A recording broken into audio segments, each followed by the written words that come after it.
It's taking a little bit of time. Okay, we're live. Okay, hi everyone. Good morning. I could only see you, Alyssa. Let me in a little bit of time. Okay, there we go. Okay, we're live. So good morning, ladies. I want to welcome you to Good morning. I can Latinos only see Homeschooling you live stream. in a little bit of time. Okay, there we go. Okay. And thank you guys for joining us. And we have here Nisha and Alyssa, and they are both homeschooling moms who were also homeschooled themselves. And I wanted to find out more about what their experience was like, and also I want to hear their story, but also offer some encouragement and why they decided to also homeschool. So we'll start with Nisha. So if you could tell us a little bit about yourself, and right now, where you live and how long have you been homeschooling? Yeah, hi. I'm Nisha, and I am a mom to 6 kids from ages 10 all the way down to 5 months. And I live in southern Indiana, and my heritage is from Colombia. My mom came to the States when she was 18 and married a guy from Colorado. And I am a mom to. Oh, I'm hearing a little bit of an echo. And I was homeschooled from the beginning all the way up through 8th grade in the states of Virginia and then Indiana later. So yeah, I've been homeschooling my kids since the beginning. And so we're up to 5th grade now with my oldest. And I started doing a bilingual homeschooling kind of model and love it. Awesome. And you, Alyssa, can you tell us a little bit about yourself? Sure.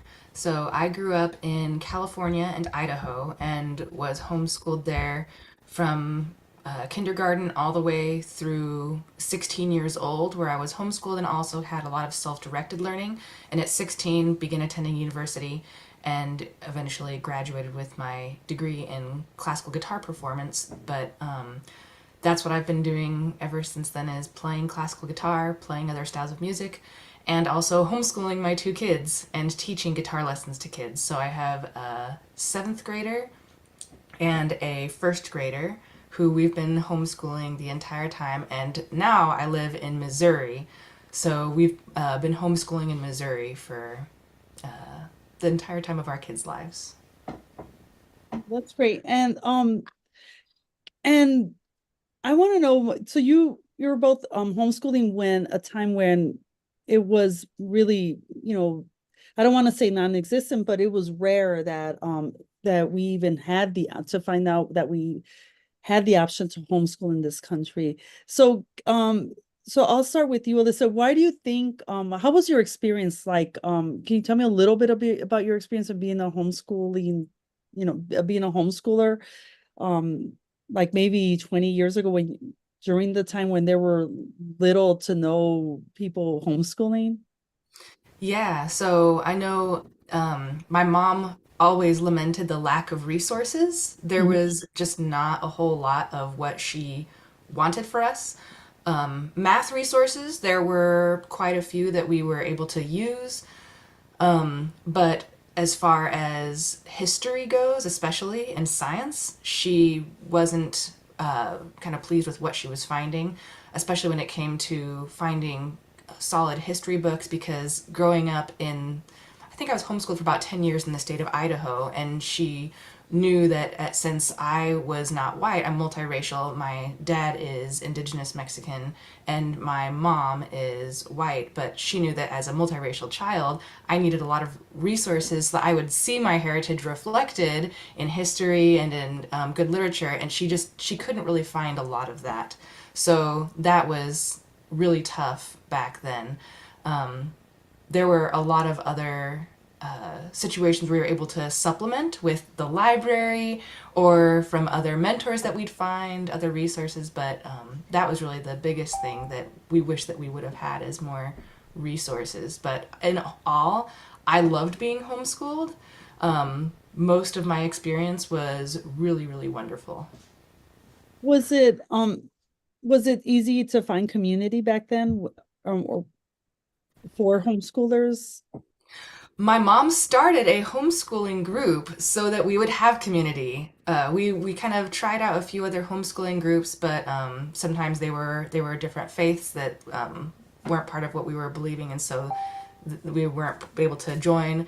And then we tried another one, and it just wasn't quite the right fit. So she started one, and I ended up staying with this group of homeschoolers from the time I was about 8 years old till about 18. So I had a lovely community with them, and I really, really am grateful for that because that was really key to, I think, a lot of the success that a lot of us had growing up. Yeah. And how about you, Nisha? Why do you think your mom decided to homeschool you? Was it something that do you think it was more flexibility, more time to spend with you, or was it the lack of or was it just that she can do a better job educating you? Well, I think several factors came to play. One was that it was important to raise us in a Christian faith. And so she wanted that. She didn't want us in the public schools. Yeah. And Christian private schools were very expensive. And I think she was just confident in her ability to do it. But it was definitely stepping out in those days. Homeschoolers were pioneers. And her family, coming from it just wasn't done in Colombia. And so yeah, that was stepping out for her for sure, into new territory. So I admire her a lot for the effort she put into that in a day when people weren't doing it very often. And it was very different from today. Like I take my kids to the store in the middle of the day, in the middle of the week. I don't get any strange looks. Back in those days, we were asked, are you Oh yeah. guys, what Yep. are you what are you doing out of school? Uh-huh. So, but yeah, it was a great experience. I loved it. And I know she wanted to tailor our education to our abilities too, which was important. Just the um, going at our pace. We're Yeah. eager for learning and wanted to meet us where we were.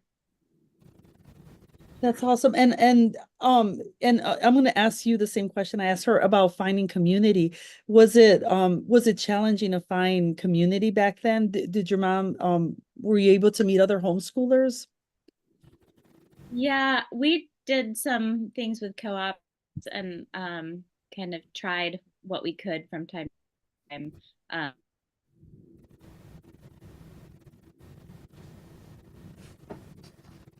She froze.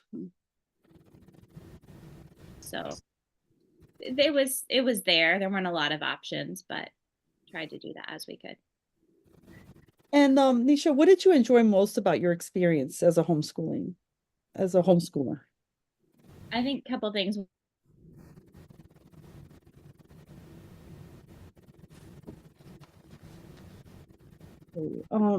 Nisha, she's freezing. Do you hear her, Alyssa? No. Yeah. And so I just loved being able to do what I could, like get my school done in the morning and then have that freedom to go explore. And I loved art. And so I would do a lot of art projects and crafts and things in the afternoon. So just being able to do it quickly, get it done, and then have the rest of the day to explore was wonderful. And then the other part was the flexibility. So like one year we went to Colombia for the spring, and the flexibility to homeschool wherever and whenever. We love that. That must have been a great experience, especially, that you get to travel during the middle of the year. You don't need to wait until break is done and you just get to live all this flexibility. What did you enjoy the most, Alyssa, about being a homeschooler? Probably, like Nisha said, the ability to focus kind of on my special interests and just the flexibility that we had to be able to say, you know what, today it's a really nice day outside. We're going to be doing outdoor activities today. Or being able to say, you know what, we're going to go visit family this week. No one else is out of school, but we get the chance to go travel and visit family. And just having the options of, if I want to, or at least if I work really hard, I can get all of my schoolwork done, academics, in the morning, and then I can have the rest of the day to focus on what I want to do with what my time. That was huge. Yeah, and one of my friends that lives around the corner from my house, she's actually from Wisconsin. She was homeschooled as well for a part of her education, not all of it, just until I think middle school or eighth grade. And I didn't know anything about homeschooling when I first met her. She said they were done, or their lessons were done at noon, and she was able to do anything she wanted after that. And we think about the school day, it's about 6 to 7 hours, and even with my kids, when we're working like 2 hours on a lesson, we feel like we could accomplish like 6 or 7 hours worth of study because it's so intense, right? Like I didn't have an understanding of what a day was for a homeschooler until it just really intrigued me when I heard her experience of being a homeschooler, like 20 years ago, 20, 30 years ago. But it's great. Um, but another thing, well, I made some questions for us to kind of discuss, but I asked you about what you enjoyed most about your experience, but what do you think, what you wish you would have had more when you were a homeschooler, or what do you think you wish what, like, in terms of resources or experiences, what do you think would have been you could have changed back then? If everything was fine the way it was, it's okay, but is there anything that you wish you would have had more back then, Alyssa? Definitely, as I was saying before, history resources, especially good, accurate resources that would have maybe addressed a lot more of like indigenous stories, stories about different cultures, that we just didn't really have that. There's so many more resources now that I'm able to use with my kids, where we talk about, like, I didn't know what was happening in Korea in the Middle Ages, but now I do. So there's all kinds of really cool stories and books that we're able to use. There's so much you can find online, even just like getting for science, getting for resources for grammar. And I really appreciate all of that. I think if there was one thing that I could have really wanted back when I was being homeschooled that wasn't just a resource, it would have been a Latino community that I could have been part of. I was the only non-white person that I knew growing up in my entire time in the state of Idaho. So I had no other community of people who could speak to me in Spanish, or that I felt like could help me with understanding my heritage or culture. And that, I feel like, was a big loss. So that's what I'm trying to work on for my girls. And I'm so glad that there are resources and there are families here where I live in St. Louis. But that's been probably my biggest regret about my homeschooling experience, is I didn't have that. How about you, Nisha? Anything that you wish could have been different when you were being homeschooled? Yeah, just the resources available today is astounding compared to what we had back then. I mean, it really was just what I would say is traditional curriculums, which, whatever this brick and mortar schools had, just kind of adapted for homeschoolers. And nowadays there's so much more available. Um, so yeah. But so similar to what Alyssa said, um, like for me, the language, I did not want to learn Spanish as a kid. Nobody spoke Spanish around me, none of my friends. Yeah, definitely nobody in the homeschool co-ops. And so anytime my mom tried, and then the resources that were available bad for Spanish for kids. Maybe high school might have had some things, but down to the elementary level, we're so poor that I just had a very strong resistance against that. And so it wasn't till I was more adult, practically 17, that I really started learning Spanish and connecting with that side of my heritage. So yeah, I would have loved to have had better resources for that as a kid, and just, yeah, more of a community and interest and encouragement to connecting with that side of my heritage.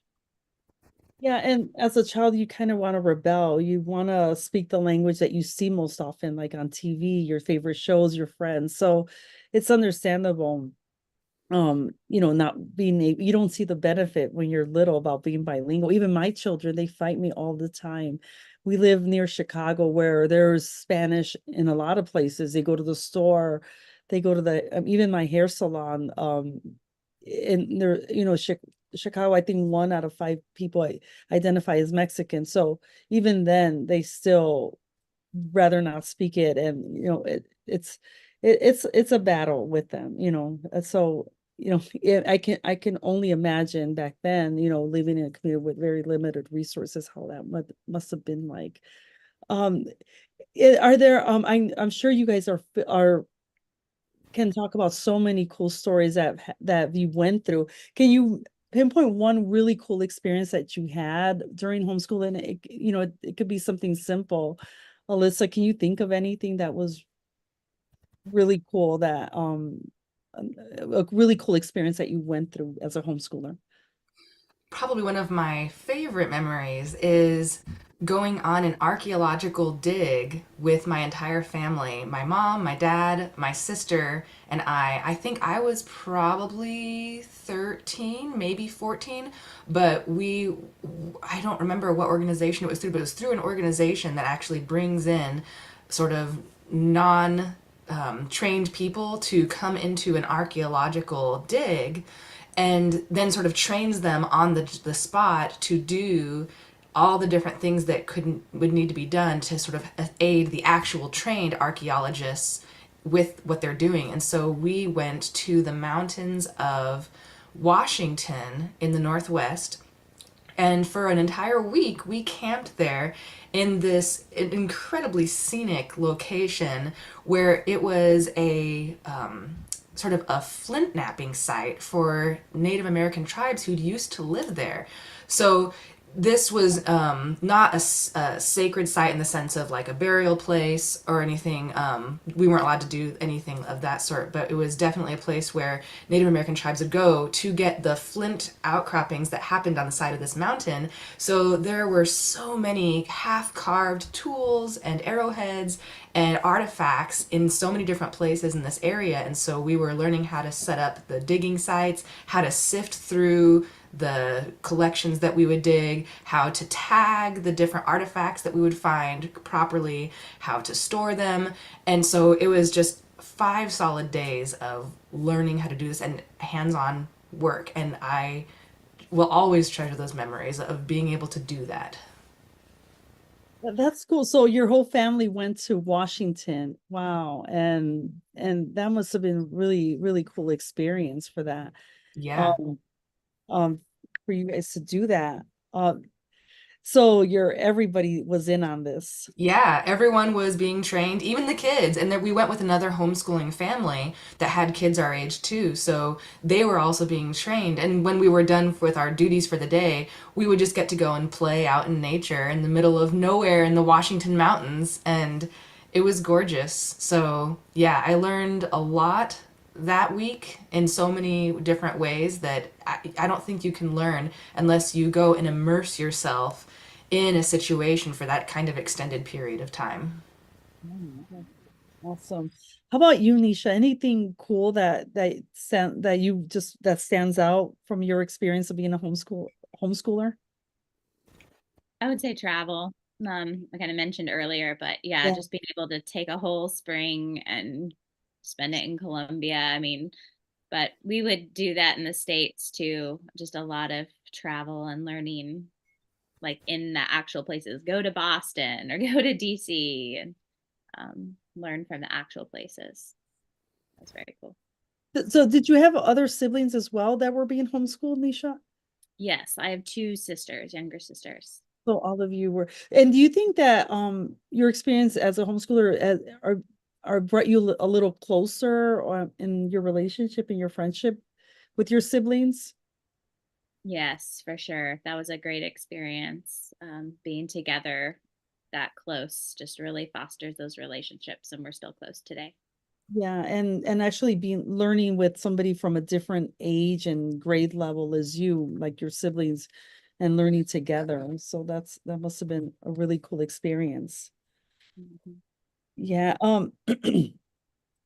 So when you became parents, did you think like this is what I want to do with my children? Alyssa, did you think before you became a mom, like this is what I'm gonna do? Yeah, before I got married, my now husband and I, we were talking about what would happen if we had children, and he had gone to public school for several of his childhood years, and then he was homeschooled for several years. Then he went to a charter performing arts school for the rest of his years. So he studied voice and piano there, which is super cool. I didn't even know that that was something that was possible, but he studied voice and piano in like eighth grade through high school. And so after he had sort of tried out the whole range of educational possibilities, and then we were together in college, and that's how we met, we thought we will likely homeschool until or unless our children ask to go to something else. So he really loved his years of being homeschooled and had a really positive experience with that as well. And I liked most of my experience of being homeschooled too. So we thought, well, we'll start out homeschooling our kids. We think that that will give them the chance for an individualized education. There's going to be many more resources available than what I had growing up or that what his mom also had growing up. So we wanted to start our kids with a chance to just spend more time at home with our family rather than have to send our 5-year-old away for so long. We wanted to be able to preserve our family time together and kind of meet them where they were at in their own individual learning journey. Yeah. Anisha, did you know before, like, this is what I want to do? It was definitely on my radar. I had, such a positive experience myself, and I felt very confident. I also studied education in college, so it kind of was a natural fit. But it's funny because when my oldest was getting towards school age, like 3, 4, I heard in my town that they had some like immersion preschools. I thought, oh, that is so cool. I would love to, for my son to learn Spanish. I hadn't been working on Spanish with him up until that point. And then I looked at the cost of sending him to this immersion preschool, and I just was like, oh my goodness. And then I just had this thought, wait a sec, I could do that. I could actually do that at home. And so then that started down that path, and haven't looked back. We've loved the bilingual homeschooling thing. So yeah. So had somebody asked you when you were 16 or 18, Alyssa, like, do you want to homeschool? Would you have had the same answer? Like, yes. Yeah, I actually thought when I was a teenager that I wanted to have 11 children. Uh-huh. Um, And I realized by my early 20s that I actually did not want to have 11 children. I wanted to have maybe 2, but what I actually wanted was a lot of students because I do love to teach, and that's why I became a guitar teacher. So I teach 40 guitar students per week, and that's what I love. And I have 2 children, and I love them both very dearly, and I'm glad that I only have 2. Yeah. Nisha, had somebody asked you when you were 16 or 16 through 18, do you want to homeschool your children? Would you have said yes? Do you think you would have said, yes, I want to do this? That's a really interesting question. I think so. I would have not shut it down. I would have said, yeah, there's a good possibility I'd at least start off that. At 16, I was homeschooled to a private school, and it was the first year or two was a little rough of a transition, but I never sort of rebelled against the homeschool situation that I had. I really did enjoy it, and it was good for me. And I also love teaching, and so I teaching my own kids is such a privilege. Just love it, love it. I was driving one day with my daughter because she's my middle child, my 13-year-old has the one that already is thinking. She's kind of at a point where she wants to start college already. She's already wants to start working. I'm like, you're 13 and kind of thinking ahead of herself. She's like, Mom, she's like, I don't think I'm gonna homeschool. I don't want to homeschool my children because I think I'm gonna focus a lot on my career and I don't want to do that. And I kind of felt like, oh, really, you don't think your experience is good? But then she's 13. My husband said she's not gonna probably feel that way later on when she gets older. And right now she's thinking she's excited about what she wants to do post high school. So that was a little heartbreaking. I'm like, well, maybe I'm not doing such a good job and and doing this. It's I mean, life she's never really been in school. She only went to preschool for a little bit, and that's when I thought that I didn't even think about homeschooling back then, but I thought she was going to go through everything, through pre-K to eighth grade or to her private school.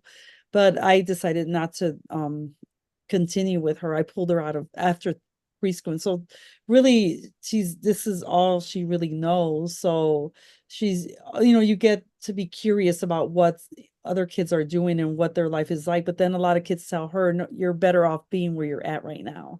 Yeah. Friends that are in school because they know the adventures that we've gone to. So Yeah.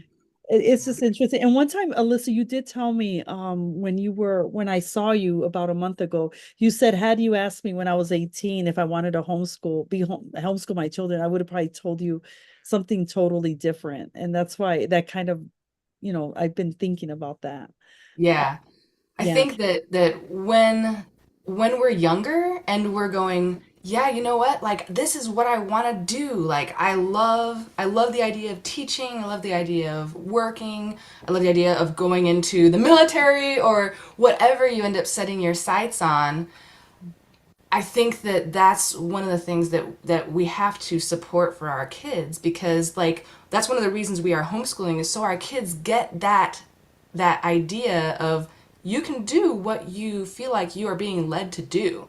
Where are their interests, right? Where are their desires for their lives? Where do they want to go in their lives? And with homeschooling, we get the opportunity to say, hey, what do you want to do?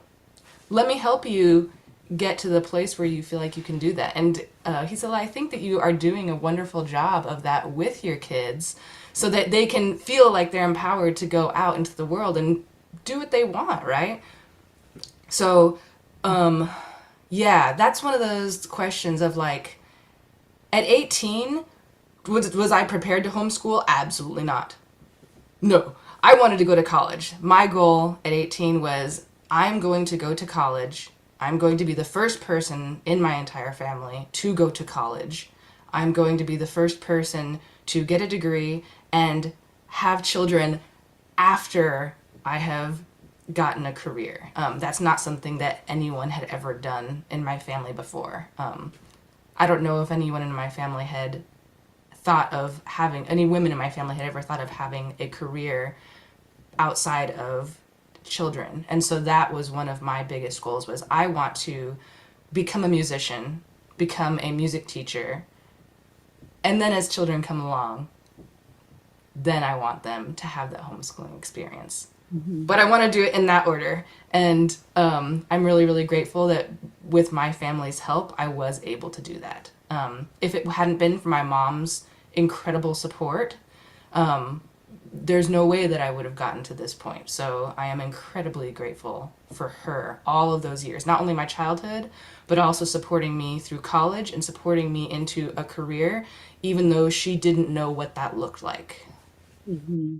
Yeah. And I just see a lot of confidence in you and who you are as a person. And I think that has a lot to do with your mom educating you because when you have my experience, sometimes I grew up in a mainly Latino community and some of my teachers, you would tell them, oh, this is what I want to do. Like, you really do, you want to do that? Or there might be some guidance counselors that want to groom you to something else. For example, I have a friend that I grew up with, and he works in graphic design. He's free. He lives in different places in the country because he has a lot of clients everywhere. And he told me that one time he was called down to the guidance counselor, and he was Latino, and he was pushing him to get into the military. He's like, there's really no hope other than that. Which Wow. I'm not nothing against the military for those who want to do it. It's just that they don't get to fully know you as a person. That's really my point of really understanding the person you want to be. And even sometimes as parents, if we send our kids to school, sometimes it's difficult. Well, what are they good at? And we spend the whole day with them to really figure out who they are. Yeah. Nisha, same thing with you. I mean, Alyssa's experience was different, but do you think you would have like you said you wanted to send your child to this immersion school, but then you decided you can do it yourself. And I'm sure that your kids are learning both languages. I do see you have a really cool Instagram account where it's homeschoolaventuras, and you share a lot of, I was looking through it, a lot of your experience and assuring that your kids are bilingual.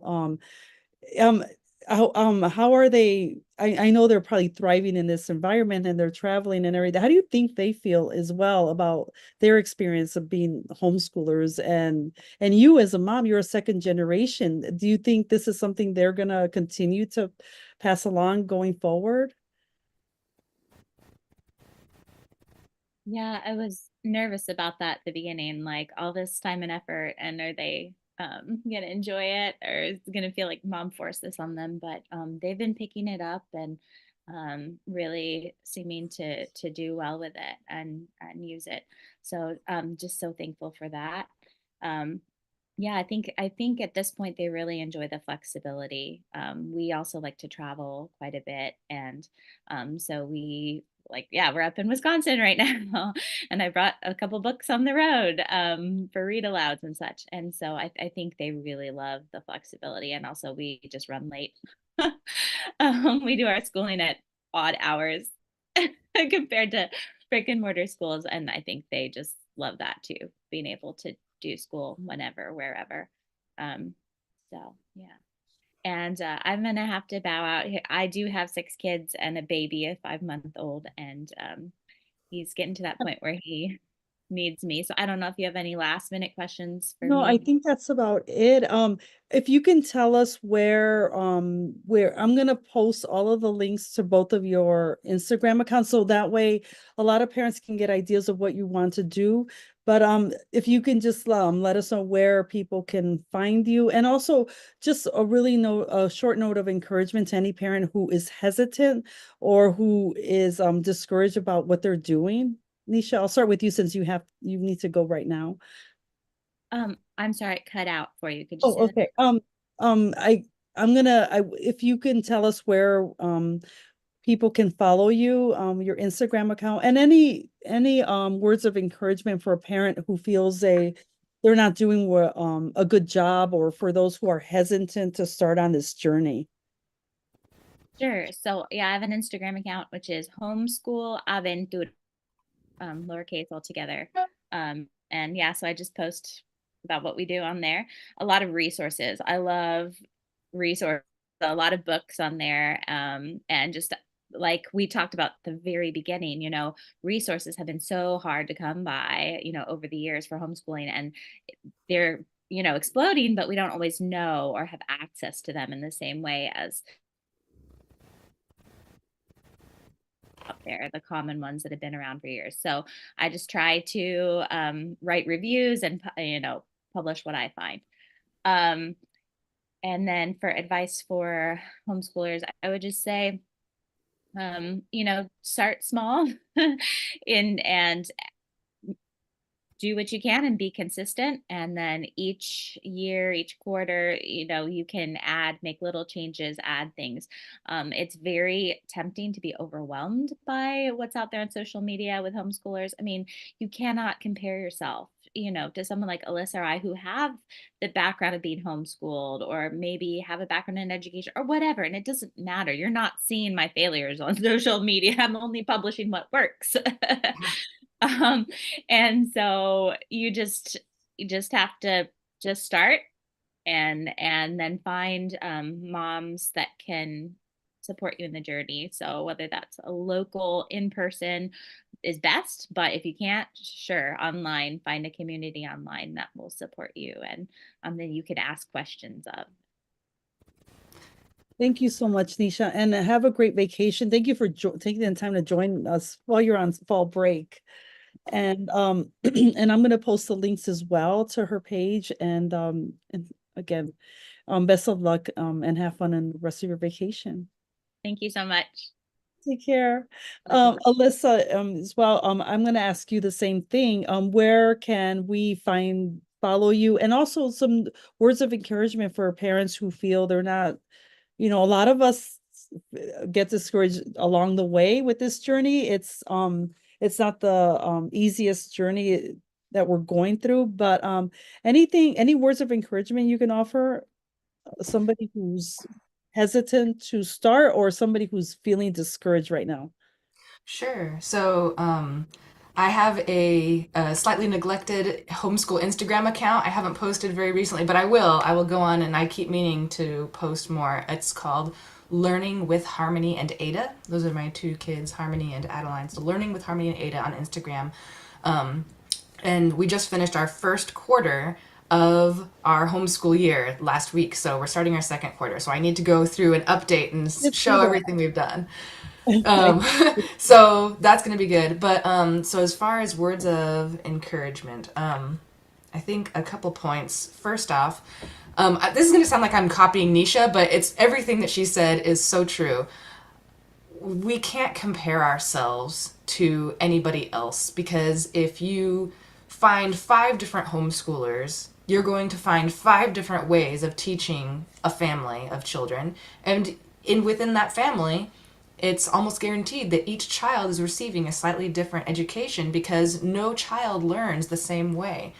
So, what I think one of the biggest perks of homeschooling is that you get a chance to learn who your child is and what they need and what they want and how you two can work together with academics. Probably one of the most discouraging things that I see homeschoolers going through is trying to have very young children do too much academics right off the bat. If they were in a school, yes, they'd have to sit at a desk. Yes, they would have to be meeting these standards and taking tests and everything, but that's not the way it has to be. A child does not have to learn how to read proficiently at age 5 or 6. It can be a process. They can still be learning to read at 7, at 8, at 9. If a child is struggling with math at age 7, they don't have to be right at second grade level. You can work with them. You can continue to build on their skill and meet them where they're at. There are so many more resources available for trying a different reading program, for trying a different math program, for getting free online resources. Like Khan Academy is available if you're needing to supplement.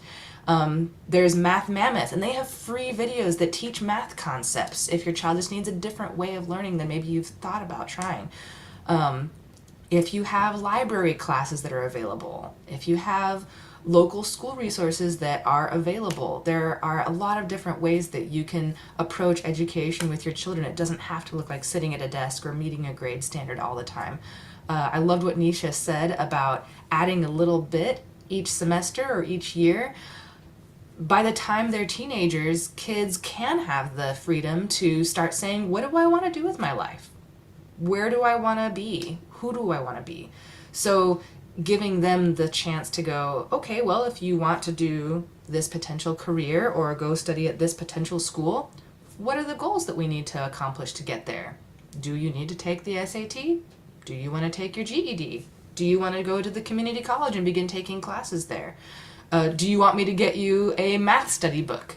Do you want to take an online class to learn how to write essays? What do you want to do with your life? And that's, I think, one of the best things I can say to encourage any homeschool parent is just talk with your child. Ask them, what do they want to do with their lives? Ask your 5-year-old, like, what do you want to do? They'll probably say play. That's great. How can you play? How can you play with numbers? How can you play with science experiments? How can you play with learning to read? There's so much out there, and I really feel like every family can find a way to empower each other to learn together at home and out in the world. Yeah, and I think sometimes we want to get ahead of ourselves, even when they're little kids, just like, and there are curriculums out there for preschool, right? That Yeah. say, um, Yeah. And if that works for your family, Yeah. if your child just really, really wants to soak up that knowledge at a really young age and loves workbooks, I have one of those kids. She really, really, really wanted to learn how to read at a very young age, and she loves worksheets. She'd probably love to just sit there and fill out worksheet after worksheet if I let her, but that's not the way a lot of children are. So find what works best for your child in preschool and kindergarten. Yeah.